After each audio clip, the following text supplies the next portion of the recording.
couple just quick announcements. Township meetings are recorded for the purpose of preparing the minutes, and the recording is displayed when the minutes are approved. Further, it is requested that all persons wishing to speak before the board shall state their name, address, and the subject matter upon which they wish to speak for the record. In the interest of facilitating the business of the board, all persons addressing the board shall be limited to 2 minutes unless such time is extended by the chairman for good cause. Individuals are requested to remain in their seats and to respect when others are speaking. Board of Supervisors will provide a reasonable opportunity for citizens to comment on any non-agenda items after all the agenda items have been addressed, but prior to the adjournment of the public meeting. These policies were adopted January 30th, 2018. The board had 2 executive sessions, August 7th and August 13th, to discuss personnel. Unfortunately, our guest will be running a little bit late. We'll be here about 7:30. So first order would be the approval of minutes for July 31st. If I could have a motion, Can I make please. a comment before we get to that? Yes. I just want to reinforce to everybody that we have time for public comment for agenda item 4 and for agenda item 8.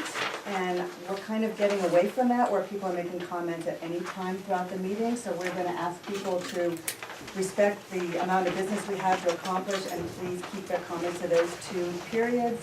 And also please respect those of us at the table and those in the audience. When one person is talking, please let that person talk and be heard. And we've heard some concerns about being asked to state name and address. This is actually a legal requirement in Pennsylvania. We need to do that for our minutes to be appropriate, so we do need people to state their name and address. We're not just trying to be difficult. So if you have any other questions about the running of meetings, you can Google Sunshine Act. We are following the appropriate process, and we're just asking everybody to follow along with us so we can get our business done.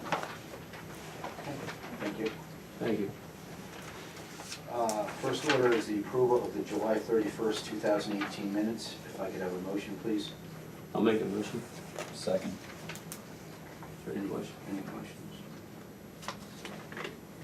All those in favor say aye. Aye. Aye. Under correspondence, I had, obviously there's a bunch listed here. The Schwenksville Women's Club would like use of this conference room on September 19th, 2018. The Women's Club from Schwenksville does meet in here regularly. I thought I would bring it up because it is a larger group that would be using the facility on that date. I just wanted to run it by the board, see if there's any concerns or comments that they have. No. Okay, hearing none. First list in your correspondence is from the PennDOT. That's just a list of the state roads, state highways scheduled for resurfacing. You'll see Lower Frederick is listed in there. Spring Mount Road between Schwenksville and Perkiomen Creek Bridge in Upper Salford and Lower Frederick. More so for information's sake. So will we get notice when they're going to begin the work so we can let residents know?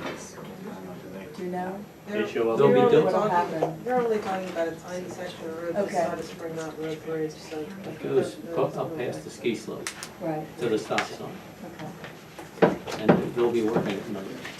Okay. Yep. I thought that was the only part they were doing, from the bridge to the 44.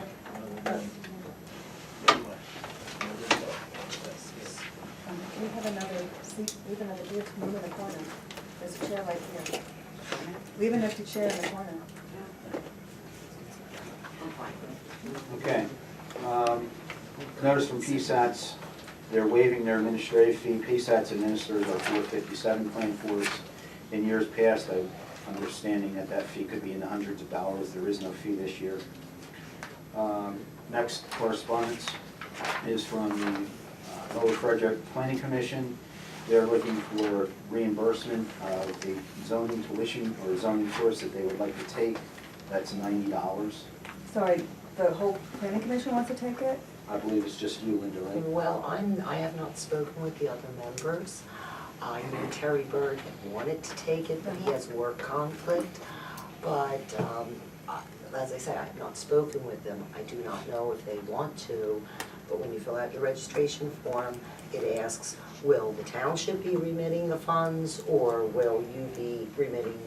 I have no opposition to writing a personal check.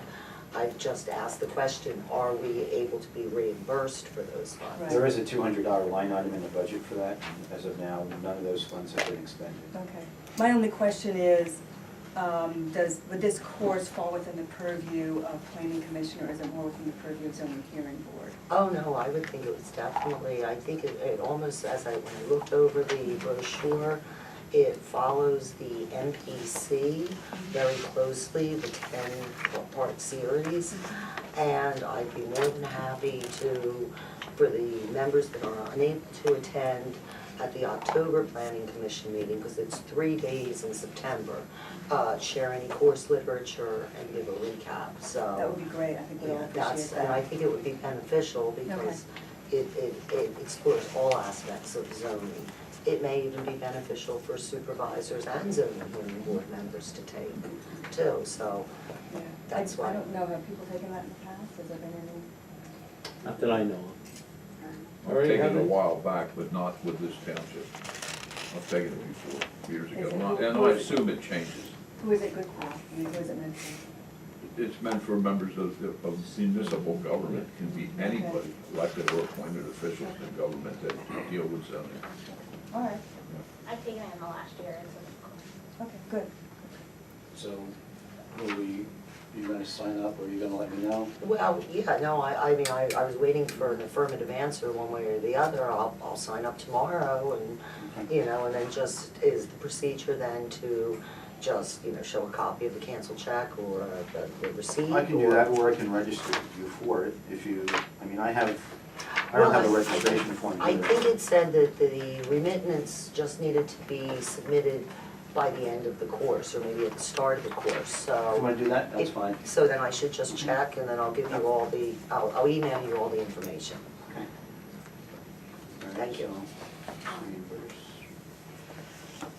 October 14th. Wait, well, we have I'm to sorry. vote on that, don't we? Yes, it is expenditure So, monies. I vote to pay for Linda Jansen's attendance of $90 at the, what's it called, zoning? It's a zoning course. The course in Zoning course. And actually, the fee, if a regular person would take it, or is $110, but we receive a discount because we have a planning assistance contract with the county. Okay. Um, Okay, I'll then. second your motion. You made a motion, second? Any discussion? All those in favor, say aye. Aye. Next correspondence is from Ride Atasia Philly. I believe this has happened before in the township, October 14, 2018. Just making us aware that they're going to be using the township roads. It's a bike race. Do we need to let the police know? I mean, Yes. okay. And I then think fire they're- police. They're in it, they're involved in it. Oh, good, okay, okay. We don't want to have another. Yeah. They, last year, they were up here at 29 in Littlewood. Notice from the Auditor General about our 2018 MMO distress determination. We are actually a 1, which is the lowest, which is a very good score. We really don't have to do anything. If we were a 3, then we would have to put some supplementary procedures in place in order to try to compensate for that loss in MMO. Notice from the Montco Board of Commissioners, the adults mosquito spraying will take place next week, August 30th, August 29th, and then August 30th is the alternate. So what is that gonna look like? Is there gonna be any, are we gonna notice anything, or I know, except for not getting bit. can they spray for lantern flies? Yeah, I wish. They don't have nothing to spray lantern flies with yet. Just update. Next item is a request from Bernard and Lisa Hocherberger for a reduction in their EUs. If you remember last month, we also received one from Patrick Walsh, which we didn't take any action on. They're looking for a lowering in their sewer bill. I'm not sure if this township usually did that, or have they done that in the past? Well, I think I read that from their letter. They took the apartment completely out of the house. Right. So what they're saying is now they no longer have an apartment there, and they would like to make it into just like their own family house, Single that's it, family. yes. And I guess you would send the, our inspector down to make sure Make it's sure all it's been done. done. And if you, It should be reduced. If what they say is true. right, that's why the inspector would have to go down and take a look at it. And the same for Patrick Walsh. Patrick Walsh, I think the way I read on that one was that, I think he has no renters in there no more? It is a commercial property, and in the Yeah. past had 3 tenants, and was built as such. Since 2010, property has been limited to 1 tenant, myself, and will not be offered to others. I think it's important that the inspector go to that one. And, you know, sometimes it's, we put a meter on commercial buildings. I don't know whether this would fall under that or not. I'll have Dave check it out, and then I'll get with you to follow up. So in theory, he could have 3 tenants, but in fact, he does not, so he only wants to be billed for usage. Right. Okay. Which could be done. So how do we know if he put more tenants in? We'd have to, I mean, it isn't that hard because he's got a lot of people in and out of there in the dentist Okay. office. Okay. The downstairs where they rent it, it's empty. Okay. And notice from Pico about their tree trimming, which will start in October.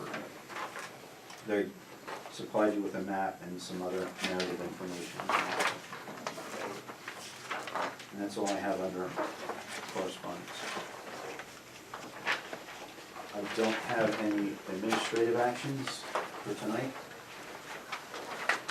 Can I ask, Dan Orr, Pratt's Road, can I ask a question about the tree trimming? Will they notify the homeowners as to the extent of the tree trimming? They usually do, as far as I know. Am I correct, Arnie? Yes, Yes, they notify you so that if you say a tree you do not want touched, Right. they won't touch it.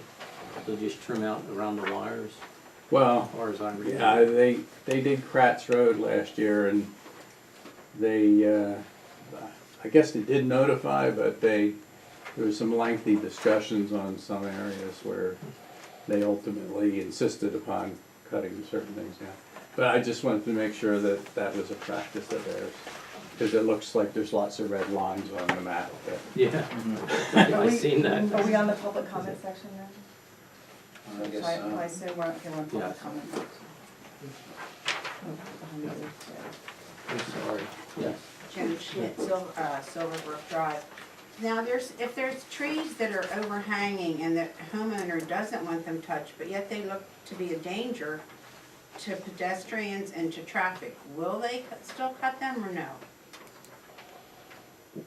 Will we cut them or Well, the electric company? Pico, Or because Pico. even on our street, there's some trees that look like they're, I mean, when- I think they'll cut almost any branch down if you ask them to, if they're out there. okay. You know, primarily, they only go after the tree branches That are near the wire. close to their wires. Yeah. But they do, and again, it's Ernie Schmidt, or Frederick Township. The issue is, they have a whole new tree program. It's pretty much now, because of the storms that have happened over the last several years, they have requirements that are actually pushed by the PUC for trimming to eliminate tree conditions and being severe. So I've been on a number of jobs over the last several years where we took out trees of massive size because we had loss and we could back it up with power. And they will do that, and they'll explain it to you. They have their people that go out, their arborists and their trained people, and they explain it to people. Sometimes they will make concessions, but very few. They do trim now for what they call total clearance, but in certain areas, they will minimize it. Now, I can't speak for Asplin, but that tree clearance is a whole separate department of PICO now. They hire people to maintain that, and they try to do the most benefit they can to PICO and to the customers for safety. Warren? Does anybody here on the board know if Pico made an announcement like that last year when they did their herbicide spraying? I don't know anything about that. Anybody did the township get a notice? I was a little bit dismayed I because didn't. I have my driveway is pretty long. I have 7 poles that go down it, and Pico came down and sprayed herbicides and just killed everything underneath of it. And a lot of it was landscape things that I planted that were, you know, Pico asks you to plant things under the power lines that aren't going to grow into the power lines, and that's what I did. They sprayed my dogwood trees and my little nut trees, things like that. Everything underneath there was wiped out, and I wouldn't, you know, the average person might not have noticed, but I mean, I can see what there was no notification or anything. It's just a big swath of dead, and I can see that it's somebody sprayed car lawn. You know what that looks like. You've seen it. But do we have a contact person that we can ask that question of? Pico? Yes. Yeah. Suzanne Ryan? Suzanne Ryan, right? Yeah, so maybe can you Yeah, ask that I'd question? like to know that For the because herbicide spraying? I'd like to talk to them before they do it the next time. Well, I know I lost some trees, and years ago, your insurance company covered them. They covered one tree now, and that's State Farm. I'm sure others have followed. So if you have trees that look like they're going to go down, get them before they do. But as I said, they'll cover one only for each store. Yes, Sherry Schweikert. So I had a question on when we were talking about the reduction in the EDU to residents. I wondered if there is a process that the residents are supposed to go through. Should this be formalized in some way? Because I heard the conversation back and forth on, you know, how does this happen. So I'm just wondering, you know, is this something they should consider, township should consider in the future if residents want to remove, maybe they have to fill out a form or something. So. You want to? Yeah, actually, you raised an excellent point, and I was debating raising a similar point a few minutes ago. The township is really lacking a fixed, not only process, but procedure with regard to EDUs. I've seen over the years a lot of questions if somebody's not living there and they don't pay their EDU fee, you know, that they have an EDU, they should be paying an EDU fee. There's a lot of gray areas in your policies that I think probably would be a good idea for the township to stop and look at overall so that you get a fixed, consistent policy going forward. What you say is exactly right. The best thing to do for that situation is a letter to the township that says, look, my situation has changed and I'd like you to make this consideration. I've seen that done in other municipalities. That's not unusual.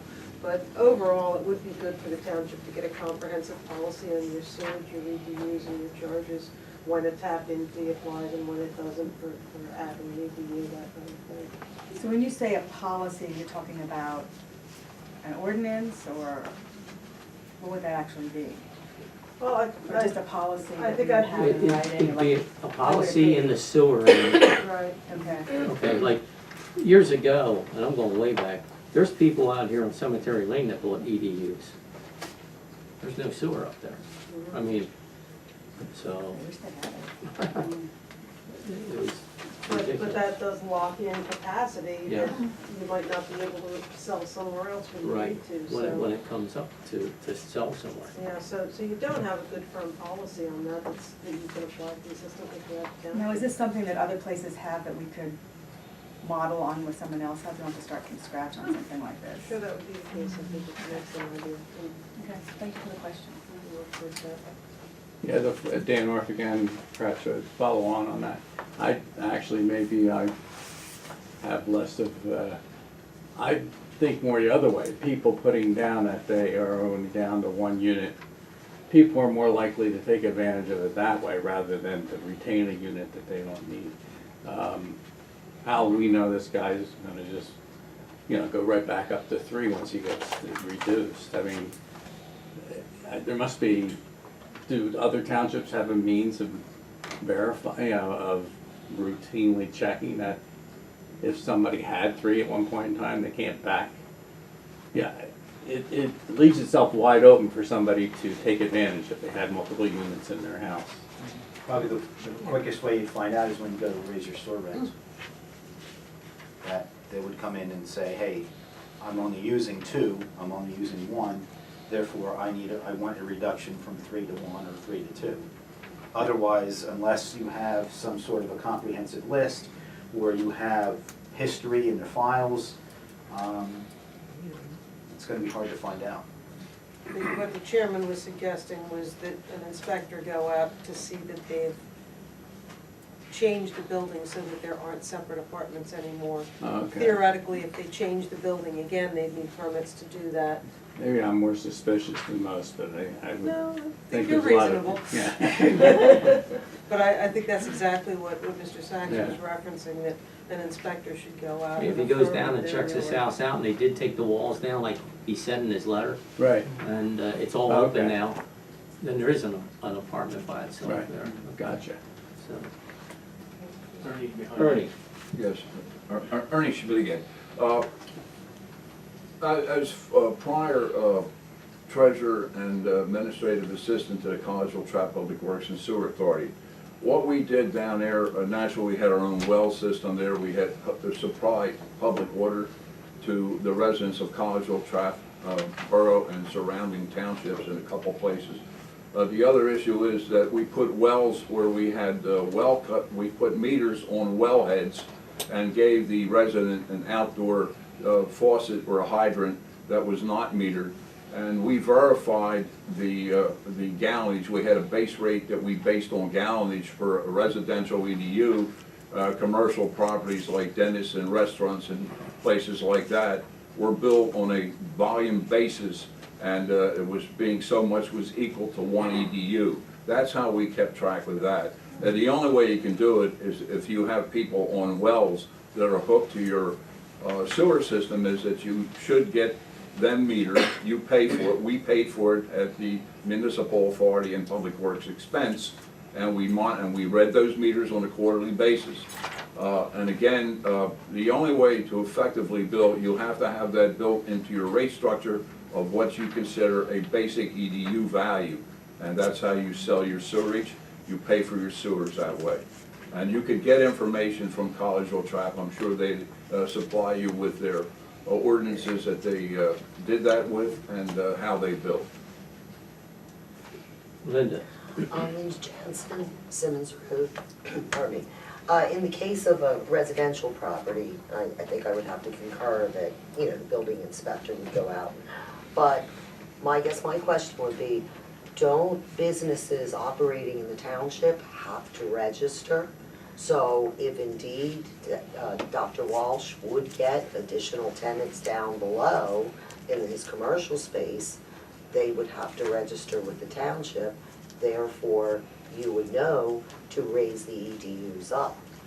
yeah. I mean, that's a way you would monitor it also. If a business come in, another Yeah, business, I mean, they they've have got, to have an address. they have to have an address and they'd have to register. Don't they need some type of a license or operating license within the They township, would so. come in for a zoning permit, for a use permit. Yeah, and a use not occupancy permit, exactly. So then that way would be another way you can determine if if the EDUs and the commercial space was being utilized again. As long